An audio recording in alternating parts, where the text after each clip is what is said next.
একটা মৌমাছি অনেকক্ষণ ধরে আকাশে উড়ছে, সে খুঁজে বেড়াচ্ছে একটা সুন্দর ফুল, কিন্তু যেখানে ঘুরছে সেখানে দেখছে একটা ভাগাড়, ময়লা, কিছুতেই নামতে আর পারছে না। ঠিক একই রকমভাবে একটা মাছি অনেকক্ষণ ধরে ঘুরছে, খুঁজছে তার খাবার, কিন্তু মাছিটা যেখানে উঠছে সেটা হচ্ছে একটা ফুলের বাগান, ও কিছুতেই নিচে নামতে পারছে না।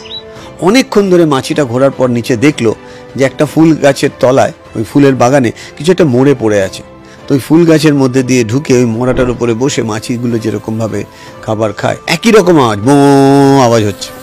আর ঠিক ওই ভাগাড় বা যেখানে গার্বেজ ফেলা আছে, ওয়েস্টল্যান্ড, সেখানে ওই মৌমাছিটা অনেকক্ষণ ধরে দেখার পর দেখছে একটা মরা কিছুর পিছনে একটা ছোট্ট ফুল হয়ে আছে। ও ফুলের মধ্যে নেমে নিডলটা দিয়ে মধু খেয়ে উড়ে গেল। এটা অনেকটা মেটাফর। আমাদের জীবনটাও অনেকটা এরকম। আমরা যদি মাছি মাইন্ডসেটে থাকি, সব ভালোর মধ্যে আমরা খুঁত খুঁজে বার করব। আর যদি মৌমাছি মাইন্ডসেটে থাকি, সব খারাপের মধ্যেও কিন্তু আমরা সেটাই নেবো যেটা আমার প্রয়োজন।